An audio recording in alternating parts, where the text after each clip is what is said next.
Yeah, with 100 days to COP, we are launching our climate conversations this morning. And joining me from, funnily enough, a sustainable event that he's attending in Geneva. I'm very pleased to be speaking to Ibrahim Al-Zu'bi. He's the chair for the Global Council on UN Sustainable Development Goal number 13, which is the climate change one. Ibrahim, good morning. Thanks for staying with us. Good morning again, Brandy. Thank you. And I'm very keen to find out what businesses need to be doing to prepare for COP, to listen for at COP, and what might come out of it that affects them. And you're the perfect person for that, because some of the biggest companies in the world are on your council, and your council has just launched the CSO network, which is 40 companies focused on the road to COP. What does that actually mean in practice? Absolutely. Thank you, Brandy. So for us, no matter how large or small, and regardless of the industry of the companies, all companies can contribute to the SDGs. So what we've started with as a council, we did a study on the MENA region where we reached out with the Arab League, we reached out to public sector staff to ask them about climate change awareness and how they can make a difference and how legislation can improve industry the sustainable business, sustainable development, as well as it will help us as a private sector to accelerate our targets, to achieve our climate targets, as well as the government. So we found out that there is a bit of a missing gap between the public and the private sector.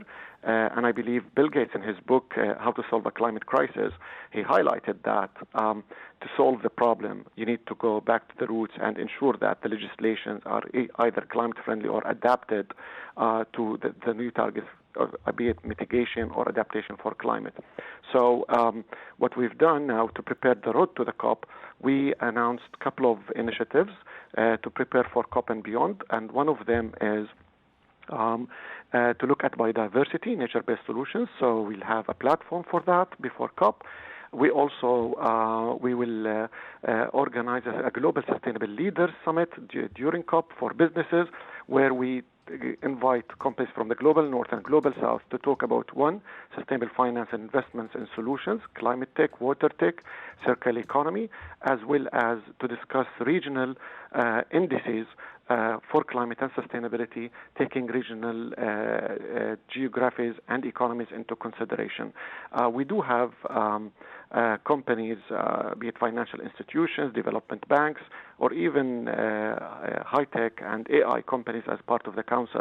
So what we're looking at, Brandy, is we're focusing on the solution, and most importantly is we're using now the countdown 100 days to COP and beyond COP to ensure we have a plan by 2030. So we look at the climate at the COP 28, but we're not doing it only for COP 28 or beyond. We're doing it to ensure that the sustainability businesses, the climate change investments or climate action investments are embedded within the long-term business strategies of the companies we represent in the council. And while we're doing that, we're doing it hand in hand with the public sector employees. So part of it is raising awareness and education, launching educational programs to go after these public sector employees. And we talk about front-line employees. What does climate change mean for them? How can if I want to be net zero by 2050, it means I have to design, if it's a real estate, I have to design now for net zero, one, to save money, and two, to have access to capital for these things, and most importantly, to have license to operate, as simple as that. And we look at it as well, when we have the discussions at the council, future-proofing our companies. We are aware that there is an impact, socioeconomic and environmental impact, so better to get ready for it. You mentioned legislation there, and while we are talking about positioning yourself, getting ready for things, what should companies be listening for at COP that could turn into emerging regulation, particularly around the goals, the 1.5 goal, etc., that will affect the private sector? Absolutely. For me, I've been to many COPs, and it's a political discussions and negotiations. So for the listeners in COP, they have two zones. The blue zone, where the negotiators, representative of the governments, look at how the government did already or countries did already in their climate plans, and as well as maybe raise the bar or discuss further. And there's the green zone, whereas you see a lot of private sector looking at discussions for solutions, for the technological innovation to help you to accelerate. Personally, I believe private sector, while they're listening to what's happening in the blue zone, I think in Dubai this year, the green zone will be a platform for a lot of solutions and innovations to accelerate, one, their investments, and if they are interested to invest in climate tech, I think the next big rhinos and unicorns will be climate tech or water tech. So for people interested or private sector interested to look at solutions and investments, I am sure they will find a lot of solutions and startups as well as solutions in the green zone. The other one is the discussions that we have in the green zone between public and private.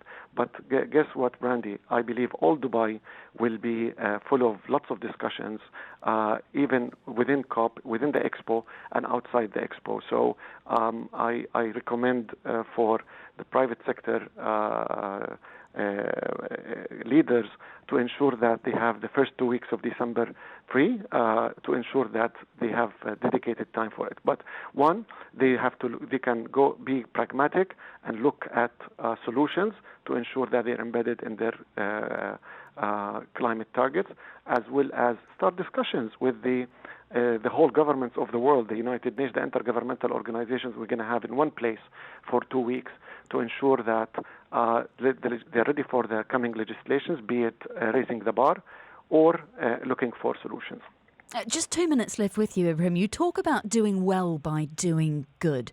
Do we still need to break down the perception that doing the sustainable thing, the environmental thing, is a cost centre rather than a profit centre? Absolutely not.